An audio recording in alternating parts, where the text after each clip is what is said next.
Another thing happened too is like when I was like, you need to help me, and so the driver said, oh, you know how the police work now? You know you're part of the police. I said, well, yeah, you guys come up, you depersonalize the situation, you uphold the law, and you protect yourselves. I get that. I was like, but I'm, and they didn't like that I knew that for some reason. But I mean, it's just standard operating procedure in the criminal underworld as well as the legal law office people. So, I mean, I'm just kind of in the privy, and they didn't like it. So they took off without, I don't know if they logged down my complaint or what, but there you go. That's the story of Morning Glory. Hey, hey, hey. Date. I'm going to start at the end when I was telling one of my neighbors about the break-in. This is at night, around 11. A police big SUV said, intervention on it. Went by and I called police, police, police. They stopped and the policeman kind of leaned out the window and I said, I want to report a crime, and somebody tried to break into my apartment on April 1st, and he was like, well, that was 2 days ago or whatever, and I was like, yeah. And then I said, I want to report a crime. Somebody tried to break into my apartment. I have descriptions. I chased them away and they dropped a weapon. I have a weapon. And he was just like, well, call on your phone. And I said, I don't have a phone. And I walked away to go talk to my neighbor. I thought they were going to park and come talk to me, but... All right, well, that's one theory shot to hell. I wonder why I trusted them. Ah, well, fuck, dude, I just wanted to give it a shot. Next time I'm going to say, officer, why did you enter the service? And then I'll say, officer, do you think you could do your job for right now? Anyway, so whatever. Another thing that happened, that I was talking to the ladies, and remember I was trying to get them to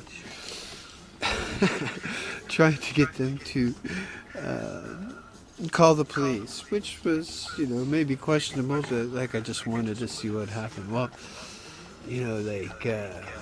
one of the last things I was saying was I was talking to one of the women upstairs, and her daughter came, and the daughter was a very young person, young child, like 10 or 11 or something, and I said, young lady, your mother doesn't want to call the police, but there's been a break-in downstairs, and I chased the guys away.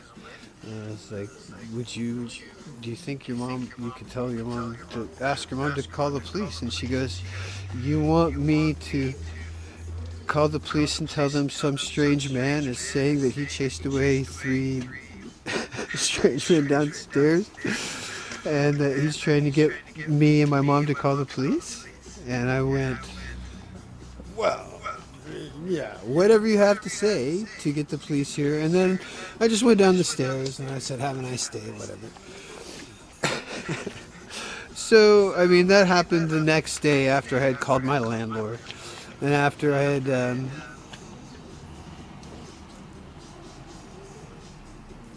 Hey, the police just passed.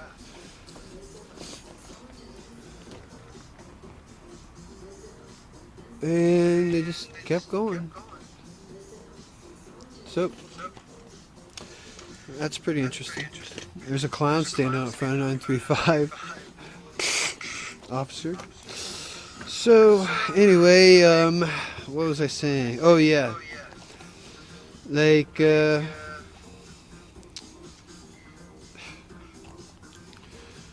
anyway, I talked to the police just passed again, but I guess nobody passed the word on from the intervention, which is interesting. Okay, well, I'm the police now, and talked to all my neighbors, all the guys. I was able to talk to the guys finally, and lay it all out. And yeah, we've agreed. I'm gonna watch nights, and they're gonna watch days, and. Actually, these 3, there's been, the last neighbor I talked to, he told me that some neighbors maybe have these guys on tape. There's been guys who have been breaking in around here, and there's 3 guys, and they broke into one place 2 times. So that's happening, and I'm going to check that out. And also next door, that next door restaurant where the Peeper was, the Peeper, and he went to the restaurant. Well, like I was here when it closed, and I was like, see ya tomorrow, guys. Like, I don't know what the connection is there, but something's going on. So like, I'm just going to stand outside my place and patrol at night, and like see who's going to be coming around the mountain when they come.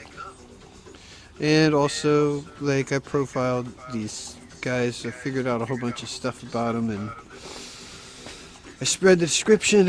And also, like, I guess they're just going to keep hitting in this neighborhood. They're from this neighborhood. It's obvious. Like, I could tell that when they were scoping the cars. So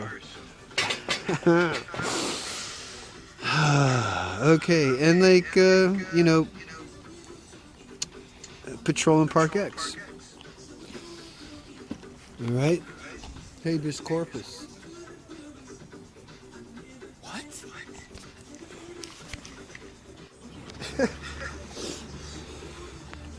The police just went by a 3rd time. It's like about a half an hour later, and that was just a regular patrol car. I was calling police, and trying to wave it down, and the guys just looked at me with a weird half smile, weird expression, and just kept driving. Park X. Am I on my own? Now the police think of something about me, I guess, maybe. I don't know. I'm calling attention to myself, but hey, trying to fish, that's the 3rd time.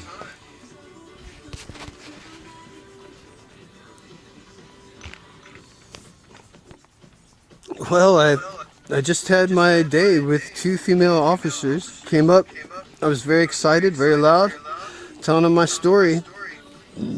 And then after I finished, like, I don't know where it went south. I think it was when I said, they're like, why?